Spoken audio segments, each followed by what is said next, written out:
الله دغه دي کوم کارونه کې پولینګ صحیح بالکل الرحمن الرحیم زما پاکستانیانو ورونو په دې فیسبوک باندې ما بسار کې یو پوسټ کتو نو وجیاره چې یو جج د واغه حکم جاری کړی دی چې کوم وس د فرست ایئر او د سیکنډ ایئر د داخلي شروع کیږي نو چې کوم سټوډنټان پولینګ کوي نو هغه دې د سکول نه دغه دي ختم نکړي کوم کالجونه کې پولینګونه کېږي کوم سټوډنټان کوي نو موږ اول دغه جج ته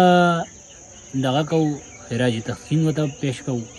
چې صحیح بالکل د ټیک ټاک کار کوي زم چې لږ ورته قانون نور هم سخت کړي ځکه چې مکمل چې یو لسو کالو په دغه ماشوم چې چا پولینګ کوو چې په دغه دغه باندې په دغه ماشوم باندې یا په دغه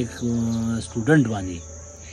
چې د لسو کالو بین پې ولګي چې دې له به نه په یو نوه پرایویټ کې د داخله میلاویږي او نوه به دته په سرکار کې میلاویږي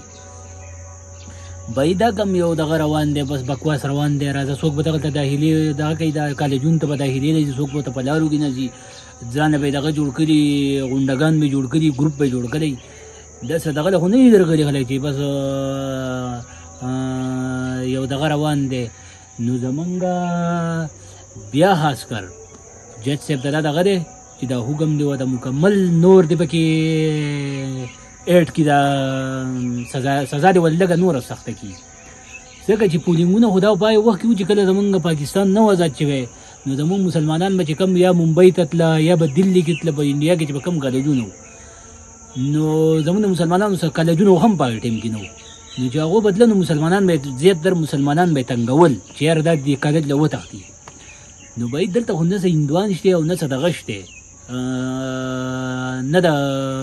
نه څه د بل چا ملک دی نه د عیسایانو ملک دی نه څه دی دا موږ ټول مسلمانان ورونه او کم ماشوم چې پولینګ کوي بالکل اوس خو د سزا دغه کړې ده چې یاره پولیس سټیشن ته وړي او معافي پې غواړي نه معافي نه چې د لسو کالو بین پې ولګوي چې بهی نه به پرایویټ کالج کې ته د داخله میلاویږي نه به ورته پرایویټ میلاویږي چې دا هېڅ هم نشي کولی نو دا شی به بیا ټیک شي او بس دغه ته مونږ دغه دی دغه جج صاحب ته ته مونږ دا دغه دی چې دغه سزا وه دغه نوره سخته کړه